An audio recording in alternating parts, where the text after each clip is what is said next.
नमस्कार विद्यार्थी मित्रांनो, मी तुमचे एड्युकेटर श्वेता चंदनकर तुम्हा सर्वांचे global online UGC net set exam preparation या युट्यूब चॅनलवर स्वागत करते.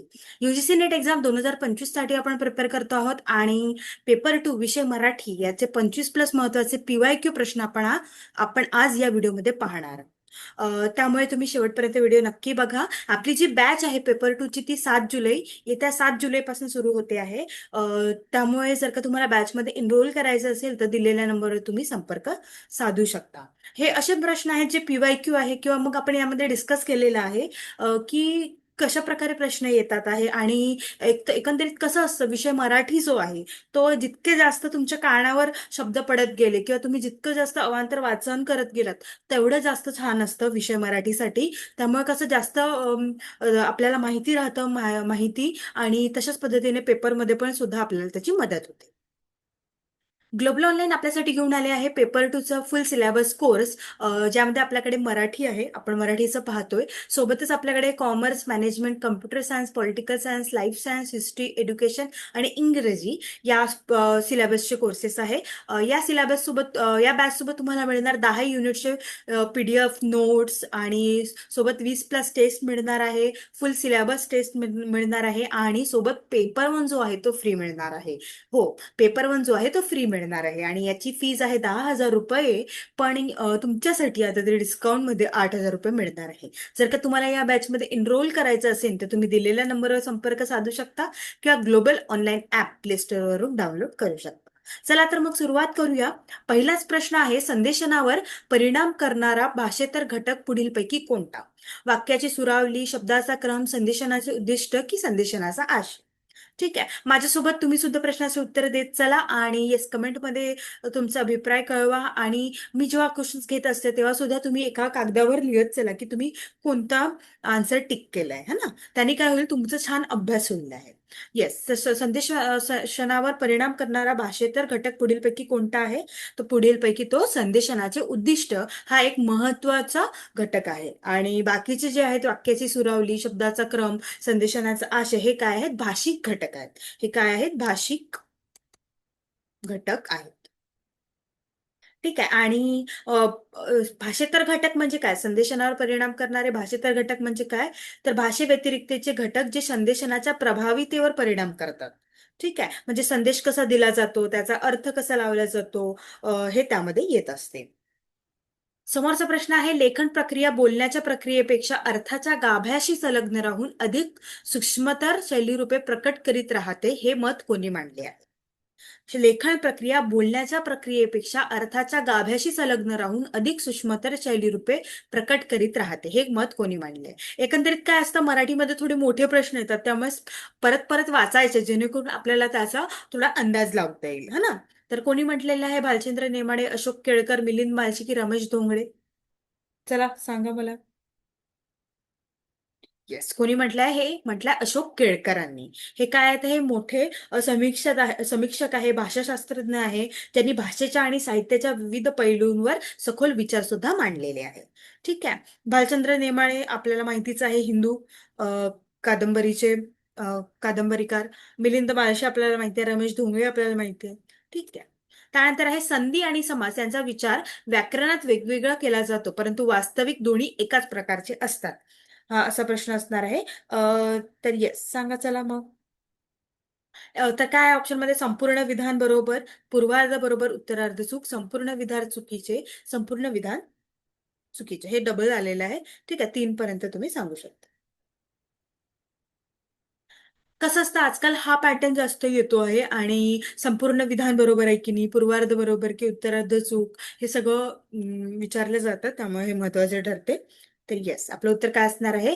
पूर्वार्ध बरोबर आणि उत्तरार्ध चूक. पूर्वार्ध म्हणजे हा की संधी आणि समास यांचा विचार व्याकरणात वेगवेगळा केला जातो आणि उत्तरार्ध चूक म्हणजे परंतु वास्तविक दोन्ही एकाच प्रकारचे असतात, हे चुकीचं आहे. ठीक आहे. चला,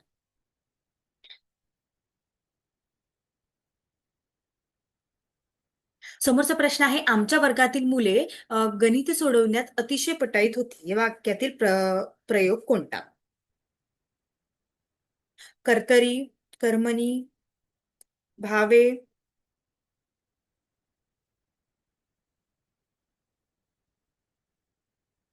काय असणार आहे? आमच्या वर्गातील मुले गणित सोडवण्यात अतिशय पटाईत होती. हे काय आहे? हे कर्तरी प्रयोग आहे. कर्तरी, कर्मणी, भावे हे सगळे काय प्रयोग आहे. तर पटाईत होती, पटाईत होती ही हे जे आहे ना, हे क्रियापद ती किंवा स्त्रीलिंग एकवचनी या कर्त्यानुसार बदलते आहे. तर कर्तरी प्रयोगात क्रियापदाचे रूप जे आहे कर्त्याचे लिंग, पुरुष आणि वचनानुसार बदलते है ना. आपल्याला माहिती आहे. तर दिलेल्या वाक्यात क्रियापद कर्त्यानुसार बदलत असल्याने हा काय आहे? कर्तरी प्रयोग आहे. कर्तरी प्रयोगात काय होतं? कर्त्या नुसार बदलत जातं है ना. Yes, very good. चला, नेक्स्ट प्रश्न आहे. पुढचा प्रश्न आहे, वाक्यातील क्रियापदाचा कर्ता आणि कर्म यांच्याशी पुरुष लिंग वचन या बाबतीत अन्वय आणि अनन्य म्हणजे काय? हे आपल्याला विचारलं गेलेलं आहे. विभक्ती आहे, प्रयोग आहे, अव्यय आहे की प्रत्यय आहे? आत्ताच आपण पाहिलं.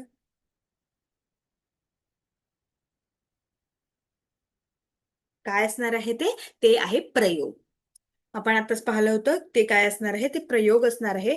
वाक्यातील क्रियापदाचा कर्ता आणि कर्म यांच्याशी पुरुष लिंग वचन या बाबतीत अन्योन्य किंवा अन्वय म्हणजे काय? तर हे प्रयोग असणार आहे.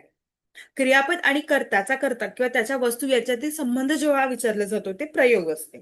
ठीक आहे. त्याच्यामध्ये कर्तरी प्रयोग असतो है ना. आताच पाहिलं पण कर्मणी असतं, भावे प्रयोग असतं. त्यानंतर अक्षर संख्या, अक्षरांचा लघुक्रम आणि असल्यास यतिस्थान निश्चित असलेला पद्यरचना प्रकार पुढीलपैकी कोणता आहे? वर्णमाला, खंडवर्तुळ, छंद की जात?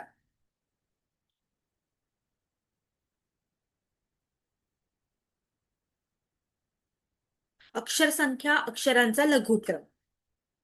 तर थोडस प्रश्न वाचायचा. वर्णमालेत तर नाही राहत, खंडवर्तुळ पण नाही, जात पण नाही, म्हणजे आपलं उत्तर काय असणार आहे? छंद असणार आहे. छंद हे काय आहे? तर एक प्रकारची काव्यरचना आहे ज्यामध्ये श्लोक प्रत्येक ओळीत किंवा अक्षरे श्लोकामध्ये अक्षरे आणि अक्षरांची निश्चित संख्या असते है ना. छंद तुम्हाला माहिती असेल. त्यानंतर मग हलक्या किंवा जड, गुरु, लघु जे म्हणतो त्या अक्षरांचा एक निश्चित क्रम असतो. त्यानंतर ओळींच्या आतमध्ये किंवा ओळींच्या शेवटी एक निश्चित विराम किंवा सिसुरा जर का लागू असेल तो कवितेत काय असतं? लयत येतं है ना. त्यामुळे अक्षरांचा लघुक्रम जे आहे तो छंदामध्ये असला की तो खूप छान कविता आपल्याला लयीमध्ये किंवा प्रवाहात योगदान देते आहे. ठीक आहे. त्यानंतर समोरचा प्रश्न आहे, एका भाषाकुलामध्ये कोणत्या भाषा समाविष्ट केल्या जातात? एका भौगोलिक परिसरातील परस्परांशी दीर्घकाळ देवाणघेवाण असणाऱ्या, 70% पेक्षा अधिक शब्दसाम्य असणारा की एकाच भाषेमधून उद्भवलेल्या? एका भाषाकुलात. आणि बहुतांश प्रश्न भाषातील जी संकल्पना आहे किंवा मग त्यांची जी माहिती आहे त्याबद्दल प्रश्न विचारला जातो नेहमीच. 101%. त्यामुळे हा जो टॉपिक आहे पहिला युनिट खूप खूप महत्वाचा आहे. काय आहे मग? एकाच भाषेमधून जेव्हा उद्भवलेल्या जातात तेव्हा त्या भाषाकुलामध्ये समाविष्ट केल्या जाते. एकाच प्रमुख स्रोतामधून उत्क्रांती होते आणि ते एकाच भाषेतली याच्यामध्ये समाविष्ट होतात आहे. त्यानंतर स्वनांची पुढीलपैकी कोणती जोडी घोष अघोष यातील भेद दर्शवणारी आहे? प, फ, टी, त, क, क, ग, य, व.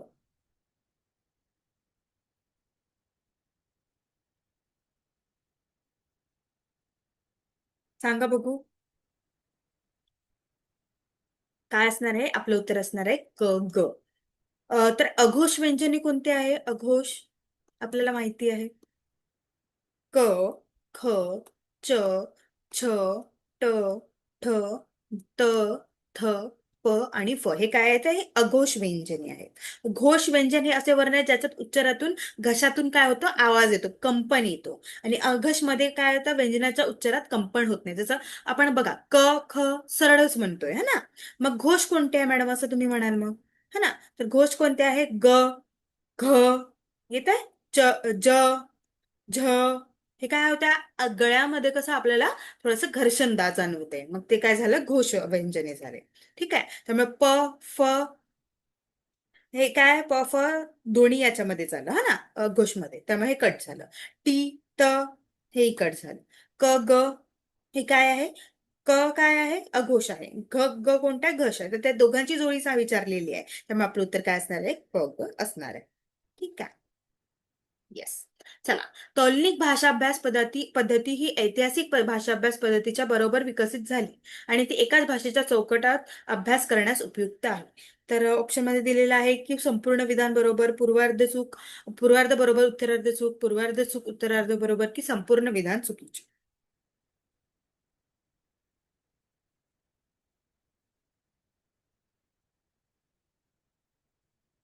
काय असणार आहे? पूर्वार्ध बरोबर आणि उत्तरार्ध चूक. म्हणजे काय? तर तौलनिक भाषा अभ्यास पद्धती हे ऐतिहासिक भाषा अभ्यास पद्धतीच्या बरोबर विकसित झाली, हे खरं आहे. पण ती एकाच भाषेच्या चौकटीत अभ्यास करण्यास उपयुक्त आहे, हे काय आहे? चुकीचं आहे. त्यामुळे पूर्वार्ध हे इतका झाला, काय झाला? पूर्वार्ध झाला आणि इथून इथपासून काय झालं? ते उत्तरार्ध झालं. ठीक आहे. समोरचा प्रश्न आहे, पुढीलपैकी कोणत्या विषयाचा अभ्यास समाज भाषा विज्ञानात येत नाही? भाषा आणि सामाजिक भेद, भाषेचा व्याकरणिक व्यवस्था, शब्दसंग्रह की भाषा लिंगभेद की भाषा आणि सांस्कृतिक परंपरा.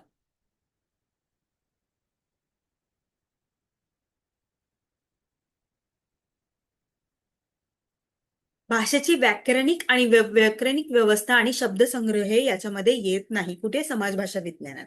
मग काय काय येतं? भाषा आणि सामाजिक भेद येतो, भाषा आणि लिंगभेद येतं आणि सांस्कृतिक परंपरा सुद्धा येते आहे.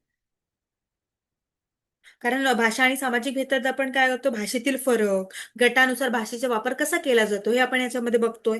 त्यानंतर भाषा आणि लिंगभेदमध्ये आपण लिंगानुसार आढळणारे फरक जे आहेत ते आपण इथे पाहतो. आणि भाषा आणि सांस्कृतिक परंपरेत आपण काय पाहतो? भाषेवर होणारा प्रभाव, हो की नाही? सांस्कृतिक परंपरांचा असो किंवा मग भाषेचा, वेगळ्या भाषेचा, संस्कृतीचा, सांस्कृतिक अभिव्यक्तींचा, हे सगळं आपण इथे पाहतो. मग त्यामध्ये भाषेची व्याकरणिक व्यवस्था आणि शब्दसंग्रह येत नाही.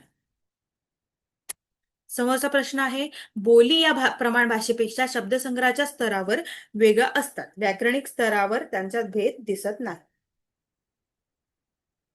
संपूर्ण विधान बरोबर, पूर्वार्ध बरोबर, उत्तरार्ध चूक, पूर्वार्ध चुकीचा, उत्तरार्ध बरोबर, संपूर्ण विधान चुकीचे. सांगा बघू.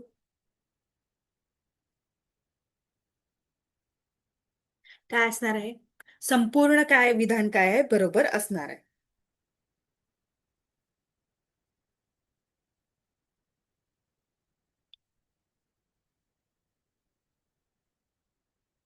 व्याकरणिक स्तरावर खूप कमी असा भेद दिलेला आहे, पण भेद दिसतो. हा ना, त्यामुळे संपूर्ण विधान बरोबर हे थोडा डाऊट आहे. पण तरीही बोलीभाषा जी आहे त्याच्या शब्दसंग्रहाच्या सगळ्या स्तरावर वेगळ्या असतात, हे बरोबर आहे. त्यामुळे आपण जर का विचार केला तर पूर्वार्ध बरोबर आणि उत्तरार्ध चूक, हा हे आपलं उत्तर येऊ शकतं.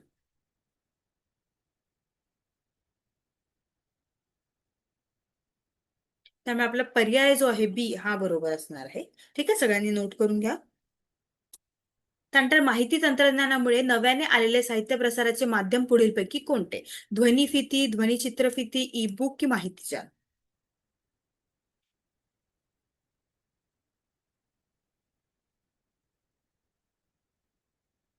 चला सांगा बघू.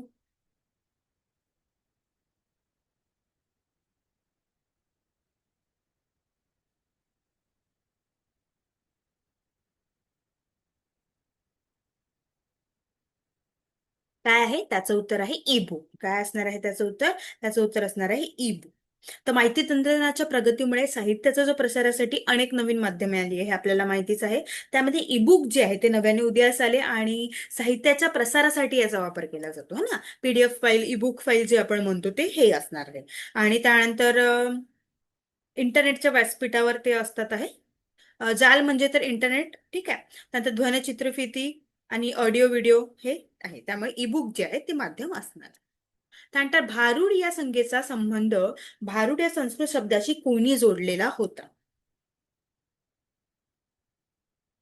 सांगा बघू. आचार्य विनोबा भावे, प्रभाकर मांडे, राची ढेरे की नागो नांदापूरकर. भारुड तो कोणी जोडला होता? हे जोडलं होतं राची ढेरे यांनी.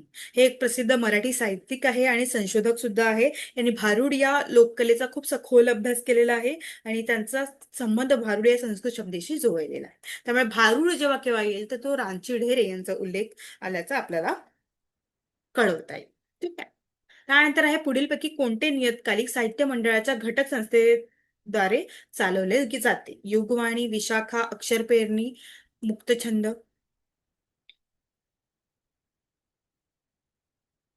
साहित्य महामंडळ, हा ना. कोणतं? ते आहे अक्षर पेराणी. कोणतं आहे ते? अक्षर पेराणी जे आहे ते आपलं उत्तर असणार आहे. समोरचा प्रश्न आहे, पुढीलपैकी कोणत्या दृष्टिकोनातून पूर्वीपासून वाङ्मय साहित्याचा अ, वाङ्मय साहित्य लिहिला जात होता? स्त्रीवादी, व्यक्तिवादी, मार्क्सवादी की विद्रोही?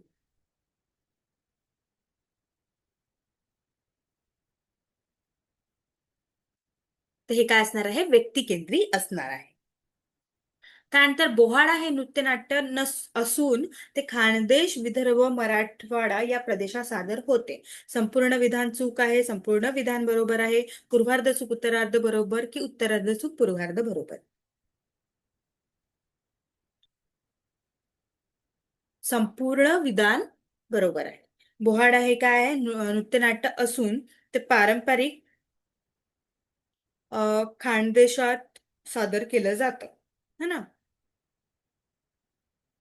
पण विदर्भ आणि मराठवाड्यात तेवढा नाहीये, पण आहे. ठीक आहे. त्यानंतर अखिल भारतीय मराठी साहित्य संमेलनाचे आयोजन पुढीलपैकी कोणाकडून केले जाते? हा प्रश्न तर खूप महत्वाचा आहे, कारण अखिल भारतीय मराठी साहित्य संमेलनावर भरपूर प्रश्न विचारले जातात. त्यामुळे हा एक महत्वाचा हे येतो. महाराष्ट्र साहित्य परिषद, महाराष्ट्र शासन साहित्य महामंडळ की स्थानिक आयोजन संस्था? कोण करते? हे करतं साहित्य महामंडळ, है ना. येस, सगळ्यांना उत्तर लक्षात ठेवा. त्यानंतर अखिल भारतीय साहित्य संमेलन कुठे झाले, कोणत्या वर्षी कुठे झाले, हे सुद्धा खूप महत्वाचं आहे. आणि त्याचे अध्यक्ष कोण होतं हे सुद्धा विचारलं जातं. त्यामुळे हे सुद्धा महत्वाचं टॉपिक आहे. त्यानंतर रॉयल एशियाटिक सोसायटीचे मूळ नाव काय होते? Literary society of Bombay, society of Bombay, town hall की रॉयल सोसायटी? काय होते रॉयल एशियाटिक सोसायटी? याचं होतं literally literary society of Bombay. काय होतं याचं नाव? Literary society of Bombay. कशाचं? रॉयल एशियाटिक सोसायटीचं. तर यांची सुरुवात कधी झाली होती? ती झाली होती 26 नोव्हेंबर 1804 रोजी. आणि सर जेम्स मॅकिटॉश यांनी त्यांची स्थापना केली होती. मुंबईचीच आहे सुरुवात. ठीक आहे, चला. सामाजिक दबावामुळे विद्यापीठ अभ्यासक्रमात कोणती कविता ही वाद विषय ठरली?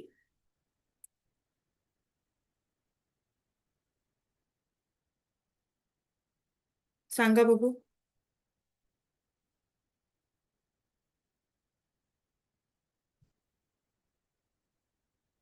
घोडा, पाणी, पृथ्वीचे प्रेमगीत की परी?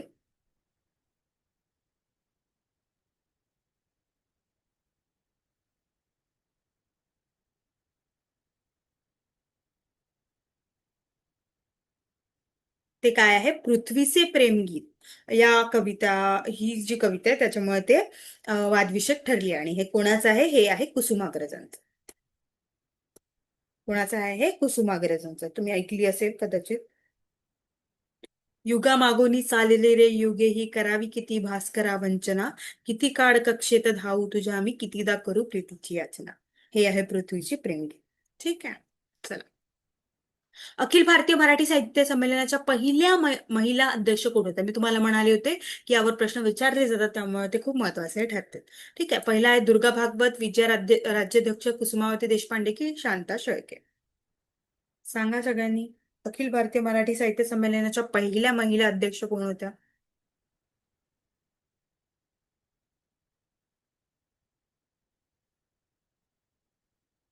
त्या होत्या कुसुमावती देशपांडे. कोण होत्या? कुसुमावती देशपांडे ह्या होत्या. बाकी सगळ्या पण झालेल्या आहेत, दुर्गा भागवत, विजय राज्याध्यक्ष, शांता शेळके. पण कुसुमावती देशपांडे ह्या पहिल्या महिला अध्यक्ष होत्या. ठीक आहे.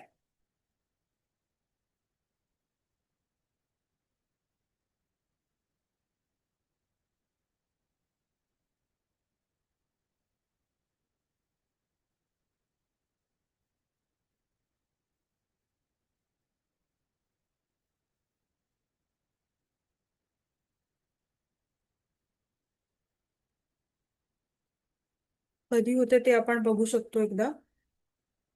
एक मिनिट.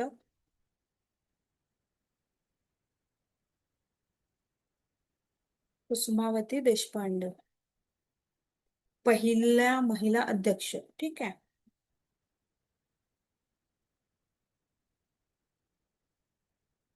ठीक आहे. समोरचा प्रश्न आहे, 19व्या शतकात भारतीय साहित्य या संकल्पनेची अर्थव्याप्ती किती होती? केवळ तत्वचिंतनात्मक व धार्मिक साहित्य, भारतात सर्व भाषांमध्ये सर्व साहित्य, बहुभाषिक भारतीयांचे साहित्य की संस्कृत, प्राकृत व अपभ्रंश या भाषातील साहित्य? सांगा बघू. 19व्या शतकात भारतीय साहित्य ते होतं भारतातील सर्व भाषातील सर्व साहित्य या संकल्पनेशी त्याची काय आहे अर्थव्याप्ती आहे है ना. त्यानंतर समोरचा प्रश्न आहे, महाराष्ट्रातील केवळ सगुण प्रेमी भक्त नामदेव उत्तर हिंदुस्थानात जाऊन आपल्या आध्यात्मिक साधनेत आणखी विकसित झाले आणि संत नामदेव बनून निर्गुणाची अनुभूती घेऊन आले. वरील विधान पूर्णता बरोबर आहे, वरील विधान पूर्वार्ध बरोबर, उत्तरार्ध चूक, पूर्वार्ध चुकीचा, उत्तरार्ध बरोबर की पूर्ण चुकीचा? सांगा बघू.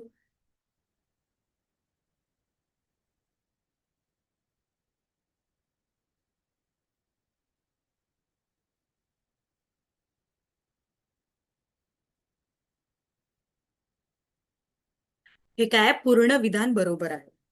कारण संत नामदेव पंजाब त्या क्षेत्रात गेले होते आणि त्यांनी तिकडूनच त्यांना संत नामदेवांची निर्गुणाची अनुभूती घेऊन आले है ना. तिकडे त्यांनी खूप प्रचार केला होता. त्यानंतर comparative literature theory and practice या ग्रंथाचे संपादन कोणी केले? सोपान मुजुमदार आणि अमिय देव, वसंत बापट आणि चंद्रकांत बांदिवडेकर, भालचंद्र नेमाडे आणि शिशिर कुमार दास की अमिया देव आणि शिशिर कुमार दास? जरा सांगा बघू. Comparative literature theory and practice या ग्रंथाचे संपादन कोणी केले?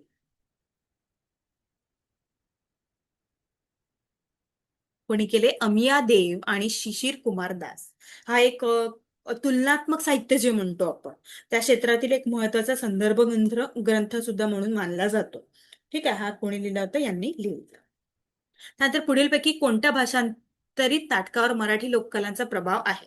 अजब न्याय वर्तुळाचा चित्र खानोलकर यांचा, झुंजाराव गोबदेवल की विकार विलसित आगरकर ती फ्लॉवर किंग पी.एल. देशपांडे? सांगा बघू.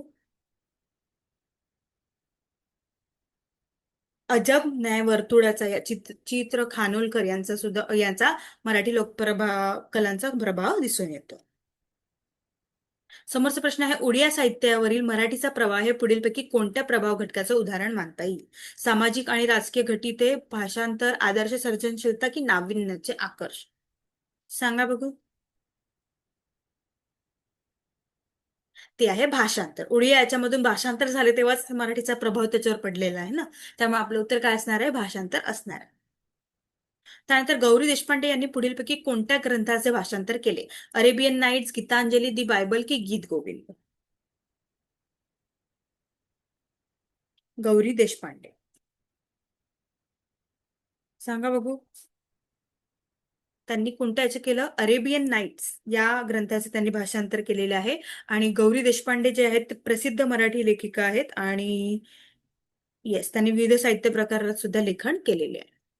त्यानंतर वाङ्मयीन आदान प्रदानाचा सर्वात प्रमुख आविष्कार कोणता? वाङ्मय चौर्य, वाङ्मयीन प्रभाव, भाषांतर की रूपांतर? वाङ्मयीन आदान प्रदान जेव्हा आपण करतो तर ते कशा स्वरूपात करतो आणि त्याचा कुठे प्रभाव होतो ते विचारलेलं आहे. तर ते कसा होतो? वाङ्मयीन प्रभाव जे म्हणतात ते काय आहे? महत्वाचा आविष्कार आहे. तेव्हाच जाऊन आपण काय करतो? भाषांतराला त्याची मदत होते. ठीक आहे. त्यामुळे आपलं उत्तर काय असणार आहे? बी असणार आहे. त्यानंतर केशवसुताच्या काव्यावर पुढीलपैकी कशाचा प्रभाव असल्याचे जाणवते? शेक्सपियरच्या कविता, गोल्डन ट्रेझडी या काव्यसंग्रहातील इंग्लिश रोमॅन्टिक कवी, संत नामदेवाचे अभंग की कोकणी लोकगीते? सांगा बघू. तर गोल्डन ट्रेझरी या काव्यसंग्रहातील इंग्लिश रोमॅन्टिक कवी यांचा प्रभाव कोणाकडे आहे? प्रभाव कोणावर आहे? केशवसुतांच्या काव्यावर आहे. केशवसुत म्हणजे कोण? कृष्णाशी केशव दामले, जे आधुनिक मराठीचे काय आहे? जनक आहे. हे सुद्धा विचारलं गेलं होतं की आधुनिक मराठी कवितेचे जनक कोण आहे? तर कोण आहे? केशवसुत. आणि त्यांचं टोपण नाव केशवसुत आहे आणि नाव काय? Krishnaji Keshav Damle. Okay everyone, that's it for today. आज आपण 25+ प्रश्न पाहिलेले आहे, मराठी PYQ प्रश्न. ठीक आहे. आणि येस, थँक्यू सो मच. आणि जर का तुम्हाला ॲप डाउनलोड करायचं असेल तर तुम्ही करू शकता ग्लोबल ऑनलाईन आणि दिलेल्या नंबरवर संपर्क साधून आपले बॅचेस सुद्धा माहिती मिळवू शकता. थँक्यू. आणि आपली जी बॅच आहे ती येत्या 6 पासून सुरू होते आहे.